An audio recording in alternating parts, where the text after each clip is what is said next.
Assalamualaikum warahmatullahi wabarakatuh. Di sini, kelompok kami akan mempresentasikan hasil diskusi kami mengenai kasus Enron KAP Arthur Andersen sebagai tugas UTS pengauditan. Oleh kelompok 1, yang pertama, Ananda Dwita Ramadhani, yang kedua, Andi Wahyu Ardiansyah, yang ketiga, Anissa Nurhamidah, yang keempat, Aulia Azhara, dan yang kelima, Cekar Ayuning Yunik Nabila Lakma.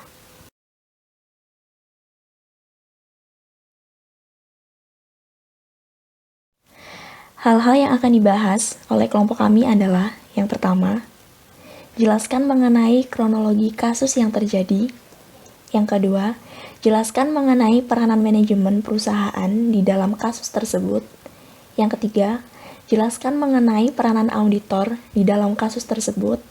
Yang keempat, jelaskan kode etik audit apa saja yang dilanggar oleh auditor dalam kasus tersebut. Dan yang kelima, jelaskan apa yang perlu dilakukan oleh pihak-pihak terkait supaya kasus tersebut tidak terulang di kemudian hari. Saya, Ananda Dwita Ramadhani, akan menjelaskan mengenai kronologi kasus Enron. Namun, sebelumnya saya akan menjelaskan secara singkat tentang apa sih Enron itu. Enron merupakan sebuah perusahaan energi Amerika yang berbasis di Houston, Texas, Amerika Serikat, yang didirikan pada tahun 1985. Enron merupakan hasil merger antara perusahaan Houston Natural Gas and Internode.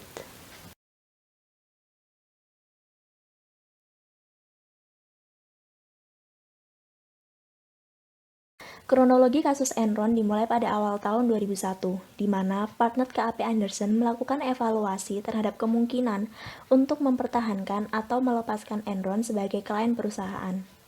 Mengingat risiko yang sangat tinggi berkaitan dengan praktek akuntansi dan bisnis Enron. Dari hasil evaluasi diputuskan untuk tetap mempertahankan Enron sebagai klien KAP Andersen. Pada pertengahan 2001, salah seorang eksekutif Enron dilaporkan telah mempertanyakan praktik akuntansi perusahaan yang dinilai tidak sehat. CEO Enron menugaskan penasehat hukum perusahaan untuk melakukan investigasi atas kekhawatiran tersebut. Hasil investigasi oleh penasehat hukum tersebut menyimpulkan bahwa tidak ada hal-hal yang serius yang perlu diperhatikan. Pada 16 Oktober 2001, Enron menerbitkan laporan keuangan. Dalam laporan itu disebutkan bahwa laba bersih Enron telah meningkat menjadi 393 juta US dollar, naik 100 juta US dollar dibandingkan periode sebelumnya. Ia juga tidak menjelaskan secara rinci tentang pembebanan biaya akuntansi khusus sebesar 1 miliar US dollar yang sesungguhnya menyebabkan hasil aktual pada periode tersebut menjadi rugi sebesar 644 juta US dollar. Pada 2 Desember 2001, Enron mendaftarkan kebangkrutan perusahaan ke pengadilan dan memecat 5.000 pegawai. Pada saat itu terungkap bahwa terdapat hutang perusahaan yang tidak dilaporkan senilai sebesar 1 miliar dolar.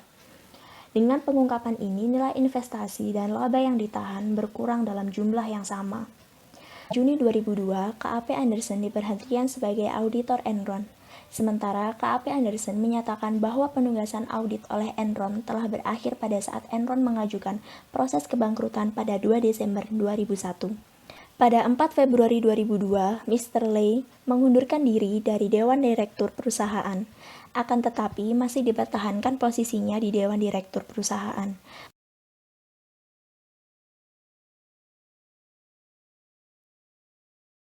Selanjutnya, pada tanggal 28 Februari 2002, KAP Andersen menawarkan ganti rugi sebesar 750 juta US dollar untuk menyelesaikan berbagai gugatan hukuman yang diajukan kepada KAP Andersen.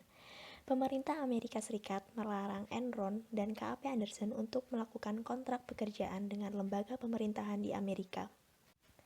Pada tanggal 14 Maret 2002, Departemen Kehakiman Amerika memvonis KAP Andersen bersalah atas tuduhan melakukan penghambatan dalam proses peradilan karena telah menghancurkan dokumen-dokumen yang sedang diselidiki.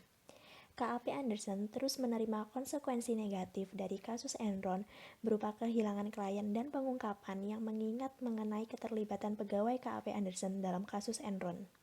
Pada tanggal 22 Maret 2002, Paul Volcker melakukan revisi terhadap praktik audit dan meningkatkan kembali citra KAP Andersen. Anderson mengusulkan agar manajemen KAP Anderson yang ada diberhentikan dan membentuk suatu komite yang diketuai oleh Paul sendiri untuk menyusun manajemen baru. Pada 8 April 2002, David Duncan mengaku bersalah atas tuduhan melakukan hambatan proses peradilan dan setuju untuk menjadi saksi kunci di pengadilan bagi kasus KAP Anderson dan Enron. Tanggal 9 April 2002, Jeffrey McMahon mengumumkan pengunduran diri sebagai Presiden dan Chief Operating Officer Enron yang berlaku efektif 1 Juni 2002. Pada tanggal 15 Juni 2002, juri federal di Houston menyatakan KAP Anderson bersalah telah melakukan hambatan terhadap proses peradilan.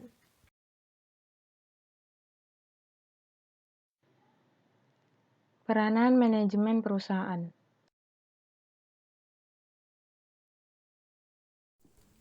Selanjutnya, saya Andi Wahyu Ardiansyah akan menjelaskan mengenai peran manajemen perusahaan di dalam kasus tersebut. Sebelum membahas kasus tersebut, kalian mungkin sudah mengerti bahwa peran manajemen perusahaan sangat penting dalam pengauditan, yaitu untuk pemeriksaan hasil laporan keuangan perusahaan. Manajemen perusahaan harus memberikan data yang diperlukan oleh auditor untuk menentukan apakah laporan keuangan dapat menggambarkan posisi keuangan dan kegiatan perusahaan selama periode yang diaudit. Dengan cara mengamati, memeriksa dokumen dan aset, bertanya baik di dalam maupun luar perusahaan.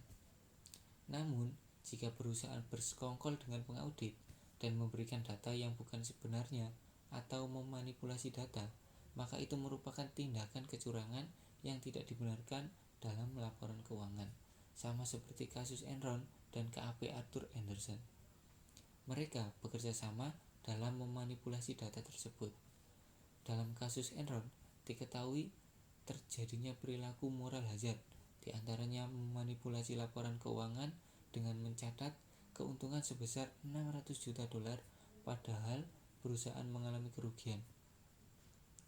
Manipulasi keuntungan tersebut disebabkan karena keinginan perusahaan agar saham tetap diminati oleh para investor.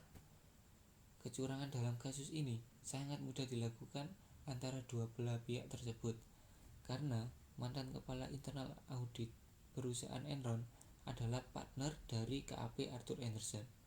Kemudian direktur keuangan Enron juga berasal dari KAP Arthur Andersen. Pada saat investigasi, perusahaan Enron telah melakukan tindak kriminal dengan menghancurkan dokumen yang berkaitan dengan investigasi, di mana dokumen tersebut berisi bukti laporan keuangan. Dalam laporan itu disebutkan bahwa laba bersih Enron telah meningkat menjadi $393 juta, naik $100 juta dibandingkan periode sebelumnya. CIO Enron menyebutkan bahwa Enron secara berkesinambungan memberikan prospek yang sangat baik. Ia juga tidak menjelaskan secara rinci tentang pembebanan biaya akuntansi khusus sebesar $1 miliar yang sesungguhnya menyebabkan hasil aktual pada periode tersebut menjadi rugi sebesar $644 juta. Pihak agen dalam hal ini, manajemen Enron, telah bertindak secara rasional untuk kepentingan dirinya dengan melupakan norma dan etika bisnis yang sehat. Lalu, apa yang dituai oleh Enron dan KAP Arthur Andersen dari sebuah ketidakjujuran, kebohongan atau praktik bisnis yang tidak etis adalah hutang dan sebuah kehancuran yang menyisakan penderitaan bagi banyak pihak di samping proses peradilan dan tuntutan hukum. Pihak manajemen Enron juga telah melakukan berbagai macam pelanggaran praktik bisnis. Akhirnya, Enron harus menuai suatu kehancuran yang tragis dengan meninggalkan hutang jutaan dolar.